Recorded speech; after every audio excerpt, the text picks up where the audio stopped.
I was weak, I was tired, I was antisocial, and I used to be the girl who always wanted to make new friends.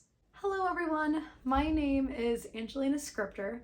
I'm an author and a poet, and I usually make videos talking about what I like to call the writer's life. However, I made a big change in 2025, and as I was reflecting through the year, I realized it was something that I wanted to share with you all on my channel. You all saw the title. At the very beginning of 2025, I decided to stop being a vegetarian. It was, as you could imagine, a huge change for me, and it meant a lot about who I was, my social life, my physical activity levels, and I'm gonna get into all of that, but I just wanted to start off by saying when I first was looking into changing that part of my life, I went to YouTube and immediately was looking for other people who had gone through the same or something similar. And so I wanted to make a video sharing my story and how it's impacted me and what that kind of looked like for me, hoping that it'll be able to do the same for someone else who's going through it. Or if you're just curious about the topic or learning more about me, I hope you enjoy the video. It probably would be good to know a little bit of background about me before we start. You should know that when I was little, I was notorious for being the social one, like the most friendly, peppy, energetic kid you would meet. And I was like that all the way through elementary school. My famous line quoted at me to this day by anyone who knew me is, "Hi, I'm Angelina, wanna be my friend?" That was pretty much my life and my personality up until I was 12 years old. When I was 12, I decided that I wanted to be a vegetarian. And what did that look like for me? Well, at first it was just sort of, oh, this meat is icky, I don't really wanna eat this. Some stuff I just really didn't care for the taste of, so it just naturally was kind of not in my diet. Until the day it hit me all at once and I was like, nope, I'm not eating meat anymore. This is disgusting. I don't like the fact that I'm eating something that was alive. And then don't get me started on the types of people that would be like, well, plants are alive, Angelina. Well, do you not want me to eat it all? I'm doing my best over here. It was a gradual change. At first, it was the simple things like big piece of meat in front of me, I'm not eating it, I'll have something else. But I was still having things like soups and broths and all that kind of stuff, still providing some level of nutrients. As the years went on, I got into high school and my personality started shifting drastically. Now, the biggest reason this started happening was because of my sleep schedule. I was a raging insomniac for multiple different reasons when I was in school, and my health was rapidly deteriorating because of it. So I will preface this video by saying I was not a good vegetarian. I didn't really like tofu. I didn't really like eggs. I ate them because it was my main source of protein. I had cheese and beans and stuff like that, but in the long run, it's just not that fulfilling. It's not hearty. It's not sustainable.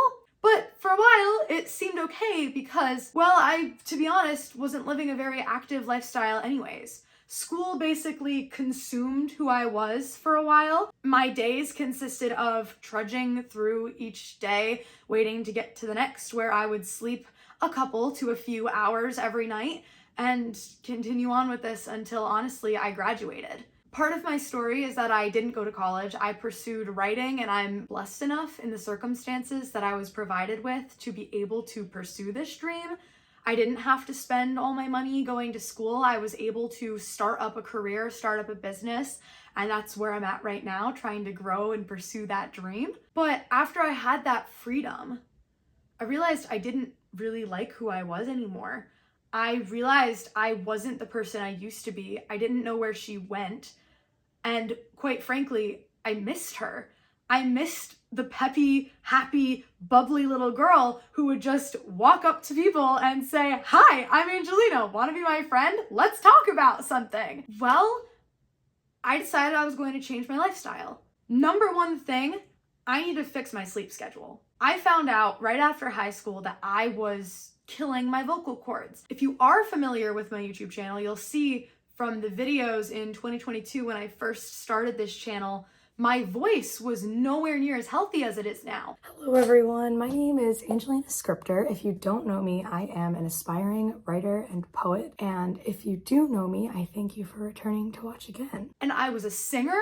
I love to tell stories. That's a part of who I am. And I could not even talk because my vocal cords were so damaged by acid reflux in my stress levels and my diet. And that being such an important part of who I am, it finally was the push I needed to snap out of the funk I had been in for so many years and decide to turn my life around. So, as I gave myself time to recover, starting to pursue the passions and dreams that I had near given up on, I felt like I was finally in a better place to start trying new things. And my, at the time, bigger fear, I wanted to start working out. I've never been a fan of just getting all gritty and sweaty, so I wanted to try to find more things that I was interested in. For me, this looked a lot like a combination of walking and upping the intensity until I was doing hills and feeling much better about it, and playing Just Dance later on.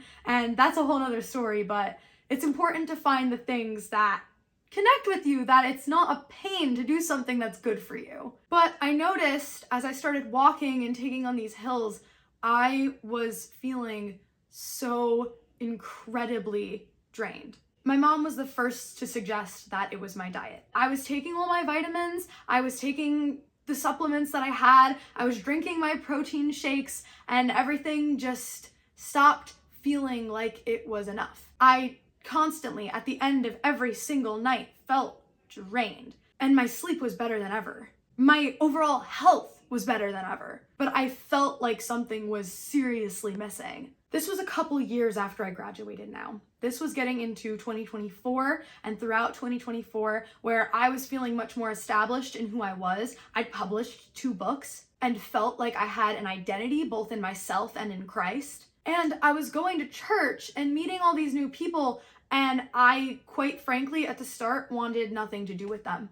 And it devastated me because this is where I wanted to be for all those years. Why am I not feeling it? And that ate at me. Day in, day out, I was like, what is wrong with me? It would hit around 6 o'clock, and I would be done for the night. I'd want to go to my room. I wouldn't want to see a soul. And I'm a night owl. I mentioned I was an insomniac. I went nocturnal for like a year where I would only be up in the night. And now I couldn't stay up past 6:30. And then I stopped wanting food. I was working out and trying to get my protein intake up, and I just didn't want anything anymore. I didn't understand why. My appetite was gone, and I should have been hungrier. And then came the fateful day. My family was eating chicken nuggets, and I was staring at the counter at these chicken nuggets, and all through the time I'd been a vegetarian, sometimes I'd say, oh, that smells good, or oh, that looks nice, but I'd never actually want it. It was like, oh yeah, that smells good, but like, oh no, please, no, I don't actually want to put that in my mouth.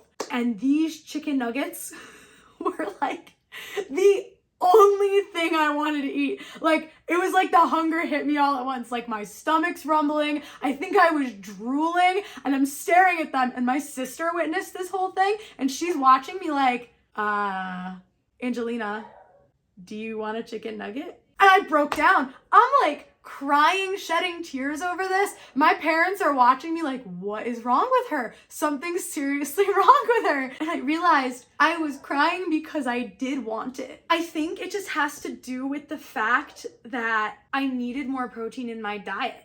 Maybe you're not feeling this way because you're not, as protein deficient as I was, which for the record, I was not getting nearly enough protein as I should have been. But I wasn't about to just give up and change something that had been a serious part of me since I was 12 years old. It had been 9 years. And over the course of those 9 years, I got more and more picky. I wouldn't have anything on the same plate as meat. I'd feel nauseous and gross at the thought that I was having gravy that might have been from something that it wasn't. You couldn't boil stuff in the same pot. I don't know what came over me, but I wanted it entirely separated. And I was like that for a handful of years, only getting worse as time went on. So at this point, I'm questioning everything. I know I haven't been feeling like myself. I haven't wanted to socialize. I haven't wanted to meet new people anymore. I'm exhausted. I want to be left alone. I wasn't pursuing as many things as I wanted to. I was finally entering the chapter of my life that I had been waiting for so long, and I felt like I wasn't fully there in it. So I make it to January of 2025. I meet an amazing new church group, and I think we may have been discussing that one passage about the weak man who eats lettuce, which is always my favorite because I, as a vegetarian, thought it was really funny because the whole point is you stay true to your convictions. As a Christian, this was important to me that it wasn't a conviction that I was about to break, because maybe it's not explicitly stated in the Bible, but if I feel convicted about it, that's something that I have to live with. So for a few weeks, we had deep theological discussions about this. I brought it to them and they seriously considered it and they offered me scripture to think about it. And we determined eventually that it's not a conviction of mine, it's a preference, which is also acceptable, of course. But in the meantime, I also gave my friends free range to constantly try to change my mind because I was considering it. Somewhere inside, I was starting to really consider, maybe I don't want to do this for the rest of my life. This might sound insane. I would literally think to myself at this point where I was just craving these smells and this food, man, maybe I can have that when I'm in heaven. And then I get so mad at myself because why are you doing this? If you want it in heaven, you have it now. It's provided to you. The Lord said eat. Why aren't you eating? But it was still ingrained in me. Like, this has been 9.5 years that I have lived a certain way. I have identified with a certain people group. It's been a part of me. How do I just let that go? And I started reading. I went to just people. I saw people having discussions on Reddit, on Quora. I saw YouTube videos where people were talking about their journey of being vegetarian. And there's a lot of different stories for a lot of different people. Some people it's moral, some people it's religious, some people it's just a preference. But the common theme I started seeing in all the people who left after however many years was that they started feeling weak and drained and not like themselves. I was watching these people like, this is me right now. I don't feel the way I want to feel. So weeks went by. My sister would leave 2 or 3 chicken nuggets on the counter every single night, just in case I wanted to try one, because now at this point, everybody in my family knew what the problem was. I was protein deficient and it was my own diet that was dooming me, and it was doing more damage to myself than I gave it credit for. I was weak, I was tired, I was antisocial, and I used to be the girl who always wanted to make new friends. So one fateful day in February 2025, I wasn't feeling well and I had a big week ahead of me. So I asked myself, what do people eat when they're not feeling well? And I thought of nothing other than chicken soup. My mom ordered our favorite childhood diner, and we got my favorite meals from when I was a little girl.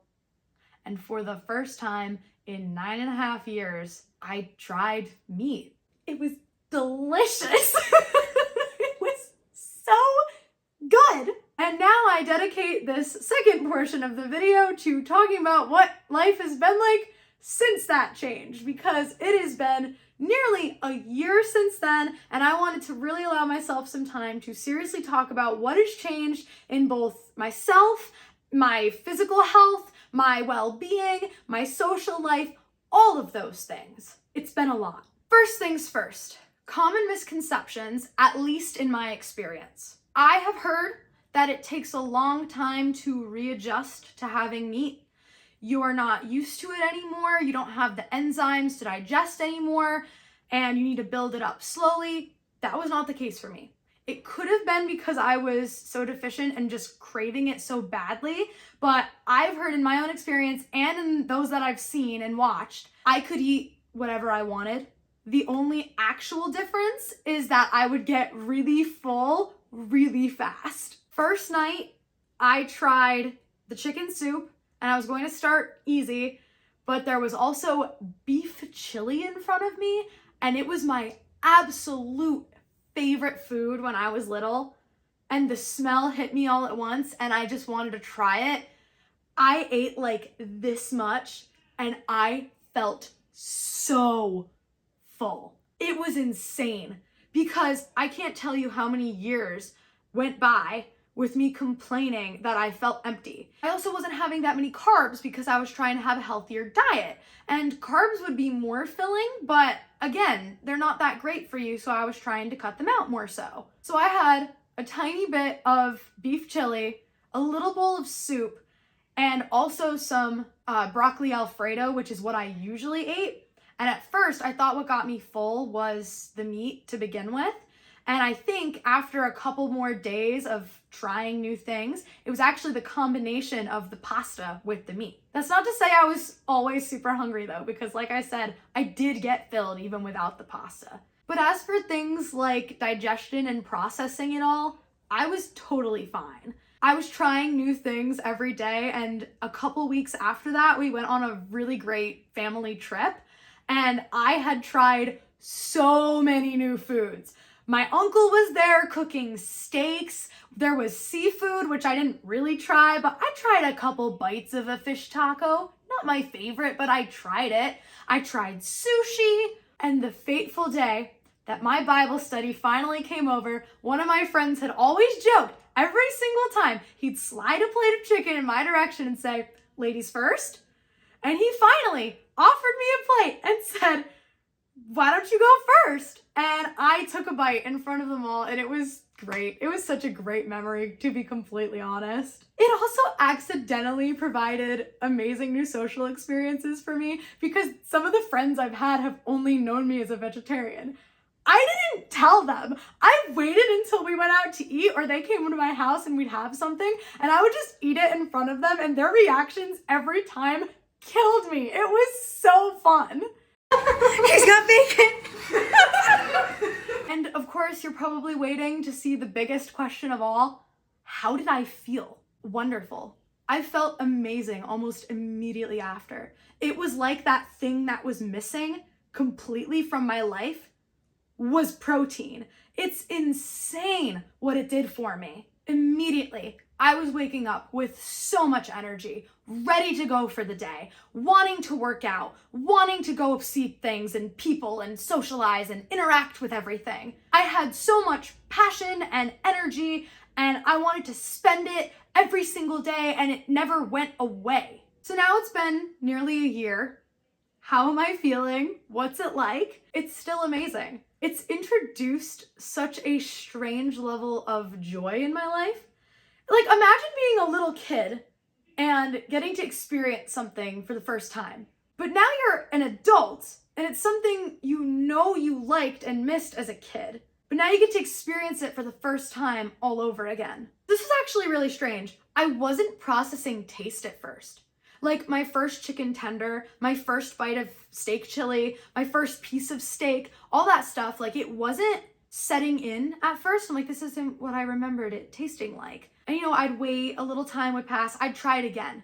The second time I tried everything, it was like, whoa, flavor explosion. Get me more of this. This is the best thing I've ever tasted in my life. When I was younger, I was never really a fan of burgers. I'm a burger addict now. I'll take off the top bun so I don't even get as full from it as compared to if I did have the extra bread. And it's hilarious to some of the people in my life. One, because even after a year, they're still not used to me just grabbing a piece of turkey bacon from off the counter. And two, because I will be gawking over this food. Like, I'll have the most simple thing, like a chicken tender, and I'll be like, oh my gosh, this is so good. Whoever made this did such a good job. And all my friends are looking at me like, are you kidding me right now? It's chicken. But it's reawakened like, the most innocent joy in my life over something like food. That one Bible verse about like whether you eat or drink, let it be for the Lord. I understand that because I'm praising the Lord every time I eat food. So I'm a year in now. It's become much more a normal part of my life. Like I said, I still get excited by the flavor and tastes of food. I'm discovering what I like and what I don't like. It's a whole new set of experiences. But overall, I've found that I'm just healthier. I have more energy. I have more willingness to socialize. Like all of the parts of me that I felt were lacking have come back. And of course, I have good days and bad days. Other factors will play into it, things like sleep and the external circumstances of my life. And of course, the other parts of my diet. How many carbs am I eating? Or what am I lacking? Or what other nutrients? And it's all something to constantly be conscious about. But it feels so good to not have it dictate my life. I thought I would start off vegetarian some days, and then when I was feeling that craving for protein, go back to it. That did not happen. Ever since I made the switch, it was over. I can't fathom going back to not eating meat. But my initial point was, you still have the choice to eat whatever you want. If you want to be full-fledged vegetarian for a day, a week, a month, you can choose to do that. No one's stopping you. Oh, and I want to remind you too, you don't have to just go crazy and take the plunge. You can start with something as simple as broth. Bone broth is incredibly good for you. I've noticed since I started drinking bone broth, my hair and my nails just started growing and getting thicker like crazy, and I truly do think it is from that. I think very often our bodies tell us what it needs and we just aren't listening. I think if you pay attention to what you're craving, there's answers in that. But I realized by putting this full-term label on myself and creating this time period that I had a streak going and I didn't want to break my streak, I wanted to get to 10 years, etc., it was stopping me from the ability to try these new things and explore if this was damaging my health. And it was, truly it was. Something that really changed my mind was a lot of people starting to talk about the fact they were developing health problems. The symptoms they were describing felt like where I was getting. And they were saying things like, after this many years, it suddenly felt like this. And I felt like I was at that point. They were explaining that when they continued like that, it only continued to get worse until they had serious health problems on their hands. I already felt like I was getting there, and I was determined not to let that happen, especially not now that I was healthier than ever. So making the switch from vegetarian to healthy diet has really made all the difference in my life. And I just wanted to share this with all of you who might be going through something similar. Maybe it's not vegetarianism, maybe it's something that shares the same feelings about just trying something new or giving up on something that feels like it's a part of you, but it's scary to let that part of you go. Well, I just want to encourage you to consider, are you the person you want to be? And if not, what's stopping you from getting there? Are there things you need to let go of? Are there things you need to reconsider? My family was always respectful of my decision once I'd decided, no, I'm a vegetarian, don't push this. But after I did start doubting it again, and I was really having problems that other people could see, my sister was constantly reminding me, you made this decision when you were 12. You're 20 now. Is this something you really want to die on the hill of? It's okay to change. It's okay to change your mind. It's okay to make decisions and not stick to them. I know as people, we can be very stubborn sometimes, even when the only person we're being stubborn to is ourselves. So if you are someone who's going through something like this, I just want to be an encouragement to maybe step out of your comfort zone. You can always go back if you need to. You don't have to die on that hill either. But as the new year begins and we're entering a new chapter of our lives, I just want to encourage you toward that. I want to share my own story in the hopes that it'll connect with somebody else. Because I was a vegetarian for 9 years and now I'm not. But something I am is a published author and poet. So if you happen to be watching this video and you're new here, but you're interested in reading, I write poetry books and I also write fiction novels. Trees of Fate is a young adult dystopian romance novel about a young prince who's going to try to overthrow his family after they have taken over and completely controlled the flooded world that they live in. You can check my book link at bookstoread.com/AngelinaScriptor to find all the different places they're available. They're available in ebook, physical copy, different types of hardcovers and paperbacks depending on the book, and audio fully narrated by me. If you're interested in stuff like that, may God be with you in this coming year. I hope all of your hopes and dreams come true and that you'll be encouraged to take that new step that maybe you've been needing to. Jesus Christ loves you, he died on the cross for you, and he's willing to get to know you if you're willing to get to know him. Thank you all so much for listening to my story, and I will see you all, hopefully, in the future. Scriptor.